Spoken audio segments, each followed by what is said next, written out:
Good morning, ladies and gentlemen, and welcome to another edition of The Truth in Black and White, proudly presented to you from the desk of DallasSportsAndMore.com. We come to you today live from our embedded studios in Las Colinas, Texas, with a raging storm going on outside. The storm that postponed the inevitable, I hope, in St. Louis has made its way down here to North Texas. But we look forward to some baseball tonight. We are your hosts. I'm the dog, Doggy Dave Parks.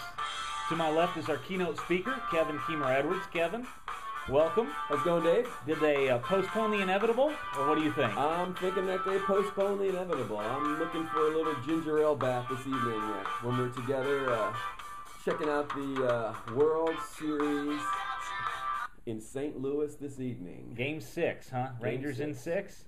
All right. Rangers in 6. I think that's where I stood earlier in the contest, and I think I'm still standing on Rangers in 6. All right. If you'd like to get in with us today, the number to do so is 310-388-9737. Once again, 310-388-9737.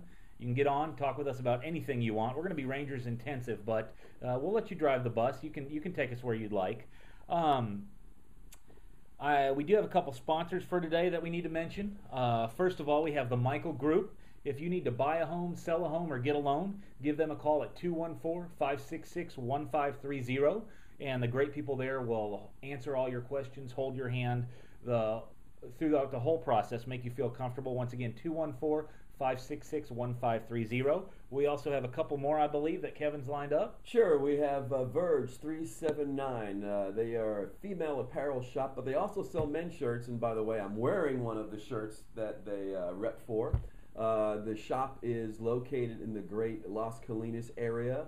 You can go to the website and check it out. The website is verge379.com. We're also sponsored by the rock and roll band Red Morning Light, which plays around town here. You can catch them sometime soon. As a matter of fact, we are playing in Arlington on Saturday night for Halloween. You can check us out. Go to our website, redmorninglight1234.com. You get all the details of where, time, and place of our gig this weekend. Thanks. You can also check out our fine work at DallasSportsAndMore.com. You can follow us on Twitter at DalSportsAndMore. That's DAL Sports, the letter N, MORE, Dallas Sports and More. We have a YouTube tweeting channel all through the game tonight, so make sure you're watching Twitter while you're watching the game. And we are up on Facebook and also have a YouTube channel, Dallas S and M. That's the whole word and, Dallas S and M. So we come to you today to offer you our unbiased opinion, as usual. We're wearing our Ranger caps, but I believe we give an untainted view of what we think is going to happen. Mix in a little pessimism with a little hope, and maybe it balances out to give you an accurate picture. I said before this series I thought Rangers in 5. I've been proven wrong already, but I'd certainly still love Rangers in 6. How do you see it shaping up tonight? Well, I agree. I think it's Rangers in 6. The most consistent pitcher for the Rangers is on the mound. Playoff pitcher for the Rangers is on the mound. What else can I say? I think the right guy, the right spot, Game 6. He himself said all we have to do is play 500 ball. I'm thinking he's right, and I'm thinking he's the guy to get us that win tonight. Well, he certainly has. His numbers are mind-boggling. They're startling in terms of the contrast between the regular season and what he's been able to do in the what he's been able to do in the postseason is not only good, it's historic in terms of the low ERA, the amount of runs allowed consecutively. Can he possibly keep that up tonight? Actually, I think he might not need to. I think our bats have woken up. We actually got to when we talked about this, we got to the World Series. The Texas Rangers, got to the World Series by having large portions of our lineup silent for games at a time. Sure. And at some point now, everyone basically has hit in that lineup. Mm-hmm. And I think that we're going to continue to do so. And, we're not going to have our designated hitter. I don't think it's going to matter. I don't think it's going to matter either. And I'm all the more excited about playing in St. Louis on a cold night when Lewis is pitching because he tends to give up that home run, but he's pitching in a pitcher's park, and so I think that's going to help him. I think you're right. I think our bats have somewhat woken up, although we haven't, and this has been true for a while, I think, for the Rangers. We haven't celebrated the fact that we have the best lineup in baseball for a long time, even before the playoffs.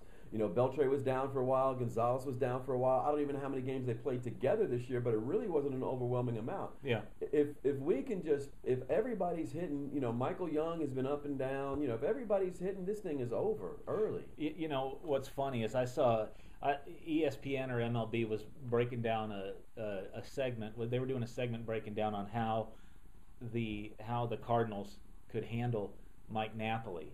And I was just thinking, the guy's hitting 8th. They're doing a special on how to handle the guy hitting in our 8th spot.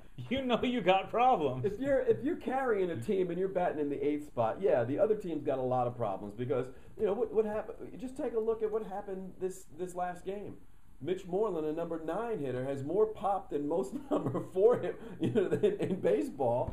And, you know, you're looking, we can go all the way back up the line. I mean, everybody's protecting everybody in this lineup. Yeah, and that's one thing I don't like because I think he was starting to come alive bat-wise, and he's not going to be in the lineup, although I do think that is the correct decision. You know, I think that you got to keep Michael Young in the lineup. That's your captain and MVP, basically. Yes. You know, our pitcher, Colby, you know, I don't know if he's going to hit, but there's certainly no reason to believe he's going to be any worse than their pitcher. No. And what we got to do is keep doing what we've been doing, which is, you know, make sure that by and large, when Pujols comes up, that the bases are empty. Right. And there's a minimal amount of damage he can do.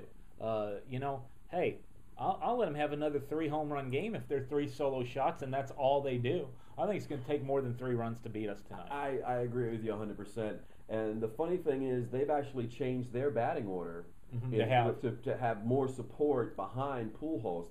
They've put Berkman up and lowered Holiday, which they're hoping, since Berkman's been pretty hot too this series, will make a difference. But if anything makes a difference, I think it's the ballpark tonight that's going to make a difference. I think the weather tonight is going to make a difference. And I think that all of that does not bode well for a team that's going to depend on Pujols and Berkman to carry them through. The rest of the batting order's got to do something, and I don't know if they have the potential to do it. I think the Rangers batting order has the potential to do it, but I don't know if the Cards batting order has that same potential under these conditions. Now, one thing the Rangers have to do, St. Louis certainly has to treat this as a Game 7. Sure. There is no tomorrow for them.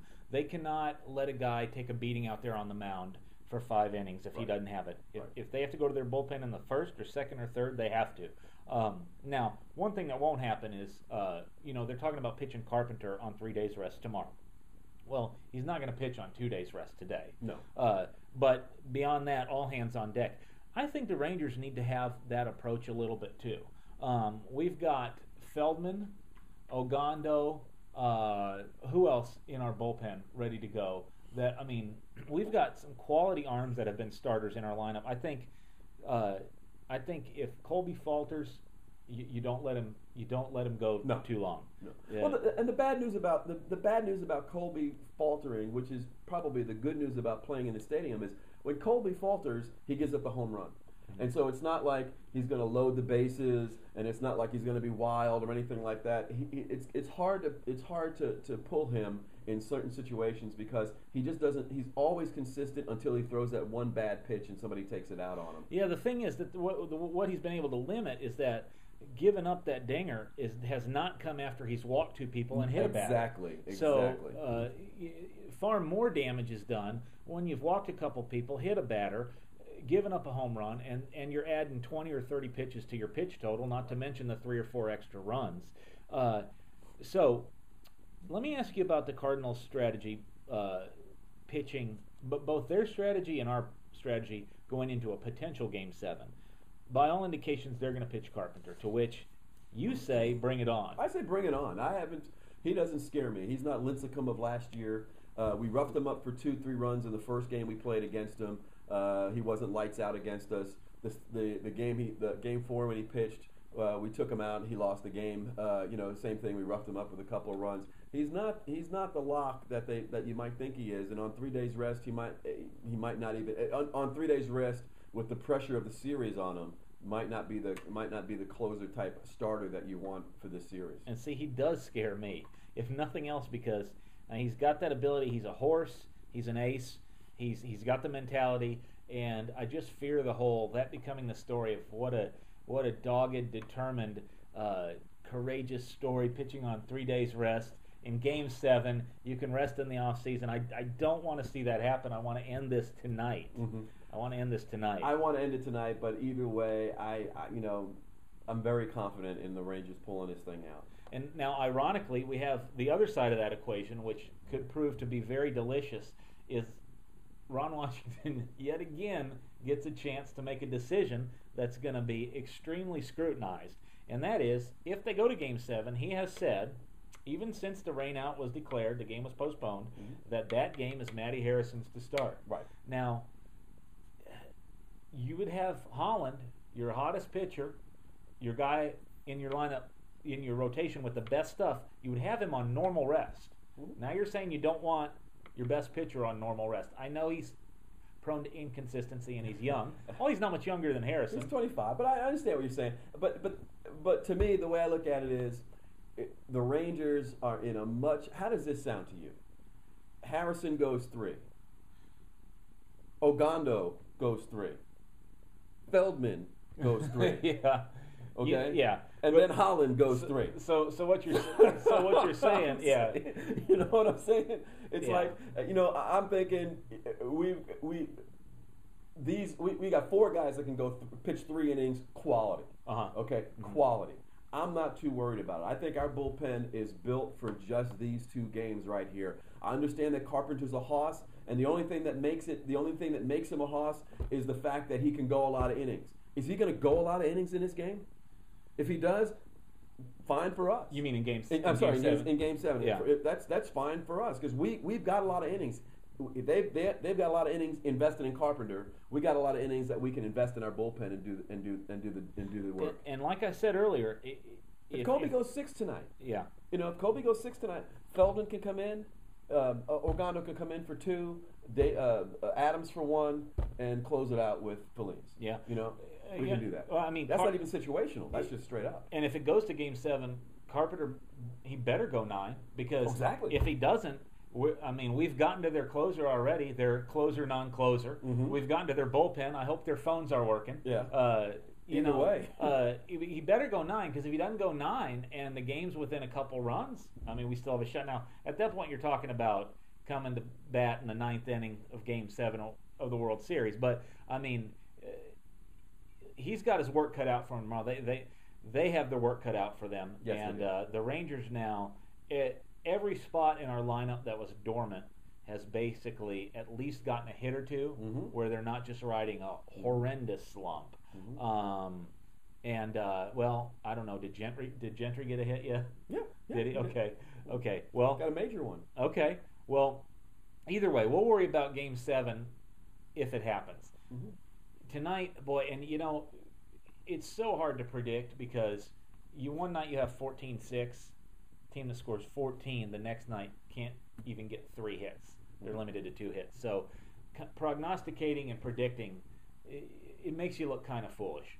But I said before that game, I think the Rangers bats are going to wake up. I think we're going to hit, and we did. Unfortunately, they more than doubled us. But I think we remain active. Here's going to be the key to me.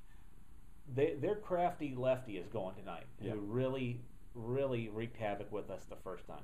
However, we've seen him now. Yes. Okay? These guys, the Rangers hitters, when they get to see a guy extensively, the next time they see him, it's a whole different story. And I do not look for 7 or 8 innings of domination by the Cardinal starter tonight. No. I think the Rangers are going to be on him early. I think we're going to need to play good defense. I think Colby needs to be talked to just like Ron talked to Holland the other day and say, look, throw strikes. You got 9 guys behind you. Maybe the best infield in the game. Let them handle it. And, I don't think we need to try and win this game 1-0 or 2-0. I think we can win this game 5 or 6 to 3 or 4. Totally agree. Anyway, let's wrap this segment up We're going to come back. We're going to talk a little bit more Rangers. However, we are going to touch on the NFL and your Dallas Cowboys, and we will revisit the ever-evolving labor situation in the NBA. So once again, check us out, DallasSportsandMore.com. We are back in a moment.